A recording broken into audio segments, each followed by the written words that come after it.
Hi friends, ఈరోజు nominations మీరు లైవ్లో చూసారా లేకపోతే ఎపిసోడ్ చూసారా?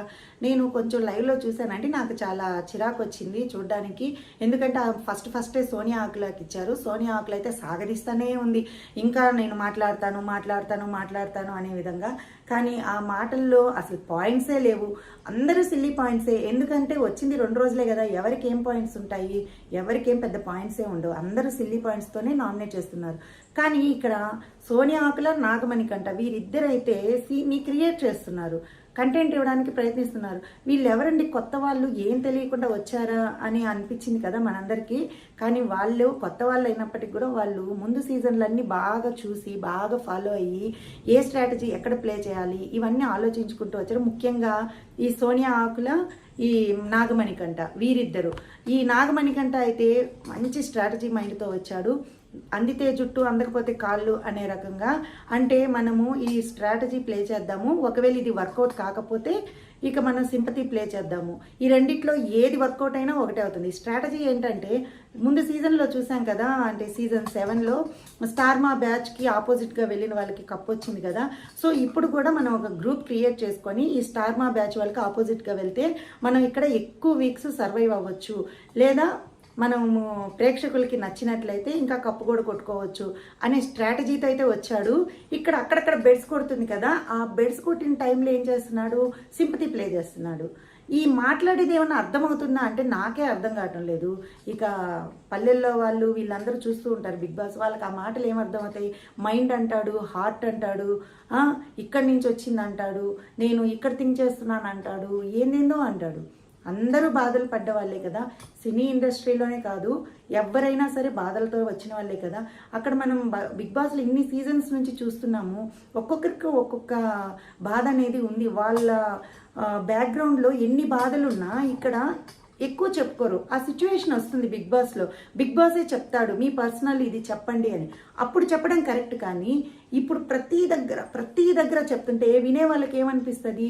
అబ్బా వీడు సింపతి కార్డు ప్లే చేస్తున్నాడు అని పర్ఫెక్ట్గా అర్థమవుతుంది కదా. మరి ఆ అబ్బాయికి ఇంకా అర్థం కావటం లేదు. సో కానీ ఇక్కడ ప్రేక్షకులు కూడా తనకి ఓట్లు బాగానే వేస్తున్నాడు. ఓటింగ్ పోల్స్ చూశాను నేను. ఆ ఓటింగ్ పోల్స్లో తనకి ఓటింగ్ అనేది బాగానే వస్తుంది.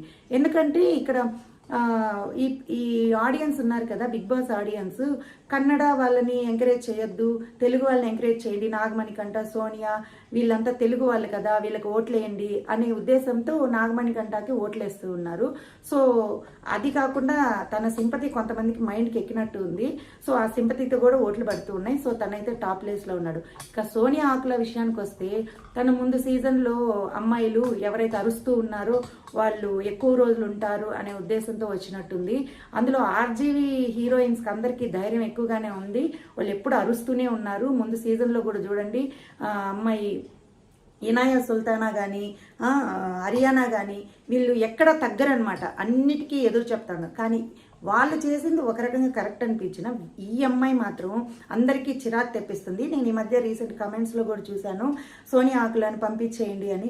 అంటే అంత ఇరిటేషన్ తెప్పిస్తుంది. చిన్న విషయాన్ని కూడా పెద్ద రచ్చ చేస్తుంది, సాగదీస్తుంది. ప్రేరణ అన్నది కరెక్టే కదా, వచ్చింది 1-2 రోజులే అయింది. ఇప్పుడే ఎందుకు ప్రతి చిన్న ఇష్యూని పెద్దగా చేస్తున్నారు? మనం మళ్ళీ చూసుకుందాం కదా అని. అది కరెక్టే కదా, వచ్చింది ఎంజాయ్ చేయడానికా, మనము గొడవలు పెట్టుకోవడానికి వచ్చింది అమ్మాయి. ఇక్కడ గొడవలు పెట్టుకుంటేనే బిగ్ బాస్ అని అనుకుంటుందేమో, కానీ గొడవలు కాదు మెయిన్. ఇక్కడ మన తెలివి, టాలెంట్ అన్నీ చూస్తాడు బిగ్ బాస్. ఎవరు ఎలా ఉన్నారు అనేది కూడా కౌంట్లోకి వస్తుంది. బిగ్ బాస్ ఆడియన్స్ కూడా ఏం తెలివి తక్కువ వాళ్ళు కాదు కదా, వీళ్ళు ఏదో ప్లే చేసేస్తే ఓట్లేసేసేయడానికి. అందుకే ఈ సోనియా ఆకులకి ఓటింగ్ చాలా తక్కువగానే ఉంది. కానీ ఈ అమ్మాయిని ఈ వీక్ అయితే ఎలిమినేట్ చేయరు. మోస్ట్లీ బేబక్ని ఎలిమినేట్ చేయొచ్చు అని నా ఒపీనియన్. మీ ఒపీనియన్ కూడా కమెంట్ సెక్షన్లో షేర్ చేయండి. సో సోనియా ఆకుల గురించి, నాగమణికంట గురించి నేను చెప్పిన పాయింట్స్లో మీకేమన్నా తప్పనిపిస్తే కమెంట్ సెక్షన్లో షేర్ చేయండి. నేను అవి చూస్తాను. నాకు అనిపించింది కరెక్టా అది కూడా కమెంట్ సెక్షన్లో షేర్ చేయండి. సో నా ఒపీనియన్ అయితే నేను మీకు చెప్పాను, అందరికి ఇలా అనిపించాలని లేదు. సో మీ ఒపీనియన్ కూడా షేర్ చేస్తే నేను కూడా తెలుసుకుంటాను. సో వీడియో నచ్చినట్లయితే ఒక లైక్ ఇవ్వండి. అలాగే కొత్తగా చూస్తున్న వాళ్ళు ఎవరైనా ఉంటే మన ఛానల్ని సబ్స్క్రైబ్ చేసుకోండి.